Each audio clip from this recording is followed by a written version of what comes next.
Selamat sore teman-teman semuanya. Perkenalkan, nama saya Jensen Sagala dengan NIM 24030660. Saya dari Fakultas Pertanian, Prodi Peternakan, Universitas Sumatera Utara.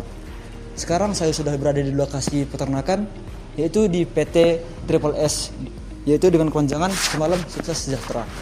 Nah, sebentar lagi saya akan mewawancarai Bapak pekerja yang ada di tempat ini, bagaimana sistem manajemen peternakan yang ada di tempat ini dengan sistem fungsi 5P, yaitu fungsi P yang pertama, perencanaan, fungsi P yang kedua, pengorganisasian, fungsi P yang ketiga, fungsi pengarahan, fungsi P yang keempat, pengendalian, dan fungsi P yang kelima, yaitu pengkoordinasian. Bagaimana kelanjutannya? Jangan kemana-mana, tetap di dengan saya. Saya bersama dengan Bapak pekerja dan seorang anaknya. Kalau boleh tahu Pak, dengan Bapak siapa Pak? Bapak Suroso Ginting. Kenapa Bang? Denny Ginting. Di sini saya ingin bertanya Pak mengenai kelima fungsi tadi, yaitu yang pertama yaitu fungsi P yang pertama, yaitu perencanaan.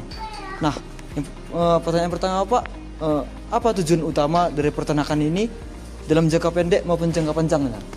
Jangka pendek dan jangka panjang lah. Jangka pendeknya itu kita buat biara jantan untuk jual beli, untuk daging, dan yang jangka panjangnya induk untuk mengambil anaknya.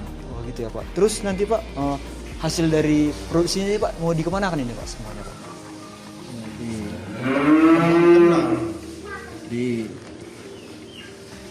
Itu PT lah yang Berarti ada yang diperjualbelikan juga Pak? ada juga yang diperjualbelikan, ada untuk daging, ada untuk khusus diambil anak. Oh gitu ya Pak. Terus berapa target produksi hewan ini Pak dalam setahun Pak? Target penjualannya lah Pak. Target penjualannya. Berapa ekor yang perlu dikeluarkan setahun gitu Pak? Oh, ini kalau untuk pejantan dia paling enggak 70 ekor dia wajib dikeluarkan dalam per tahun untuk kurban. Bentuk kurban ya Pak? Terus bagaimana cara Bapak untuk mengelola sumber daya alam yang ada di sekitar sini Pak? Contohnya sumber daya pakannya Pak. Contohnya kan kita kan berada di daerah pertanian ini Pak. Pastinya Bapak juga untuk memanfaatkan sumber daya alam Pak, seperti pakan dan air Pak. Jadi bagaimana cara Bapak untuk mengelola sumber daya tersebut Pak? Iya, masalah sumber daya alamnya kita kan masalah pakan. Kita tanam sebagian gelaga odot untuk makanan dia, dan kita ambil juga rumput dari ladang-ladang kita, ya kan, dari ladang-ladang kita, ya kan. Itulah yang kita dapatkan, dan air untuk apanya lah kan kita ambil dari alam juga. Kan? Dari alam juga ya Pak. Berarti pasang sumber bor di sini ya Pak? Pasang sumber bor di sini. Lumayan bagus ya. Terus pengkoordinasiannya Pak, pengorganisasiannya. Apakah struktur organisasi di peternakan ini jelas Pak? Sangat jelas lah, karena kan ini kan sudah PT. Karena ada dirut, ada manajemennya udah jelas lah intinya di sini ya kan. Kalau boleh tahu Pak, yang punya ini siapa Pak? Yang punya Pak sendiri, Ferdi sendiri. Bapak Ferdi sendiri ya? Iya, dia itu pemilik usaha. Oh, dia pemilik usaha ya. Berarti dia banyak lah cabangnya di Indonesia ini ya Pak? Oh, banyak lah cabangnya, mulai dari Lantai Prapat, Cikampak, Medan. Banyak lah peternak dia. Berarti dah besar lah usahanya ya. Terus yang ketiga ini Pak, fungsi yang ketiga di pengarahan. Jadi apakah ada arahan-arahan yang diberikan kepada orang Bapak untuk manajemen peternakan yang di tempat ini? Adalah. Bagaimana itu Pak? Iya, itu setiap pagi kan kita selalu diberikan pengarahan, kan? Untuk apalah yang harus kami kerjakan sehari-hari, apa lah ditentukan. Bisa gitu jadinya. Terus untuk program latihan Pak, apakah orang Bapak juga ikut melaksanakan program latihan atau hanya atasan orang Bapak saja yang melaksanakan program latihan tersebut? Kalau masalah latihan itu PJO kita ada. Oh, ada PJO-nya ya? Dia yang latihan. Dan setelah itu dia kasihkan pengarahan ke kami. Oh, begitu ya. Terus apakah ada motivasi yang diberikan atasan orang Bapak kepada orang Bapak untuk meningkatkan produktivitas target produksi yang ada di peternakan ini Pak? Motivasi? Iya, motivasinya. Pasti selalu ada Bang. Apa Karena setiap 3 bulan atau 4 bulan sekali pasti atasan itu selalu datang untuk mengecek Jadi setiap bulan itu dia datang pasti dikasih arahan dan motivasi bang, kayak mana supaya berkembangnya usaha ternak ini gitu. Berarti selalu rutin ya dikasih motivasinya ya. Berarti untuk pengarahan berarti sudah terlaksana dengan baik ya Pak. Terus yang Pak, fungsi keempat adalah pengendalian. Jadi Pak, bagaimana cara mengatur produktivitas di peternakan ini? Misalnya Pak, kapan saja sapi-sapi ini diberikan makan atau vitamin atau dicek kesehatannya, diberikan obat-obatan, dan kapan saja kandang ini dibersihkan Pak? Kalau masalah makannya kita buat satu hari dia 4 kali, 4 kali ya? pagi, siang, sore dan malam. Kalau mandinya, kalau membersihkan kandangnya pun seperti itu juga. Kalau masalah obat-obatannya itu ya seperti obat cacing, vitamin dilakukan setiap 3 bulan sekali. Jadi Pak, bagaimana Bapak bisa tahu sapi-sapi ini dalam kondisi sehat atau sakit? Oh, itu dokter langsung nanti yang Ada ngecek dokternya dalam ya? setiap bulannya dia datang kemari.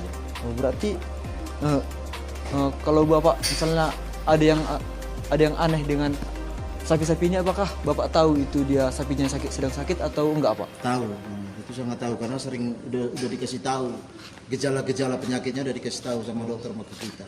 Berarti udah dikasih tahu dokternya sama orang Bapak ya, bagaimana ciri-ciri sapi yang sakit ataupun ciri-ciri sapi yang sehat gitu ya Pak. Terus bagaimana strategi yang Bapak gunakan dalam menghadapi perubahan cuaca ataupun menghadapi iklim-iklim yang kita bisa kita bilang yang ekstrim gitu Pak? Ya, itu masalah wari-wari deh Bang. Itu biasanya bang kalau kayak di musim hujan lah ya, kayak di musim hujan itu kayak nyiram kandang itu dikurangi bang, karena kan dingin gitu kan, takutnya masuk angin atau segala macam. Kalau kena di perubahan iklim, dia kena di panas, mungkin ya kayak biasa lah bang, 4 biasa kali ya? nyiram. Cuman dia kalau di musim hujan ada tambahan dia, kita pasanglah alat bantu untuk pemanas tungku api ya. Dipasang apinya ya, Iya. masapannya biar menghangatkan gitu ya. Berarti untuk pengendaliannya sudah terlaksana dengan baik juga ya Pak. Terus yang fungsi terakhir ini Pak, tentang pengkoordinasian. Jadi Pak, bagaimana cara atas orang Bapak mengkoordinasikan ataupun mengatur jadwal kerja kepada orang Bapak di peternakan ini Pak? Oh, karena itu setiap pagi kan kami dilakukan apel pagi. Setiap apel pagi 6:30 itu di situ kami dikasih pengarahan pekerjaan kami lah sehari-harinya oleh PJO kami masing-masing. Untuk jadwal kerjanya Pak? Jadwal kerjanya seperti Selesai apel gitu kan bang, mulai dari selesai apel lah jam 6:30 ya mulai bersih kandang. Selesai bersih kandang, siram, beri makan. Selesai itu ya mulai pergi mencari makannya. Serpakannya lagi ya. Terus apakah ada rapat rutin yang dilakukan atasan orang Bapak untuk melakukan evaluasi gitu, untuk melakukan solusi, memberikan solusi ataupun memberikan jalan keluar atas masalah-masalah yang orang Bapak hadapi dalam mengelola peternakan ini Pak? Oh ada, itu kita buat setiap 3 bulan sekali. 3 bulan sekali ya? Iya 3 bulan sekali. Itu apa saja yang diberikan solusinya Pak? Solusinya ya seperti pengarahan untuk kemajuan lah.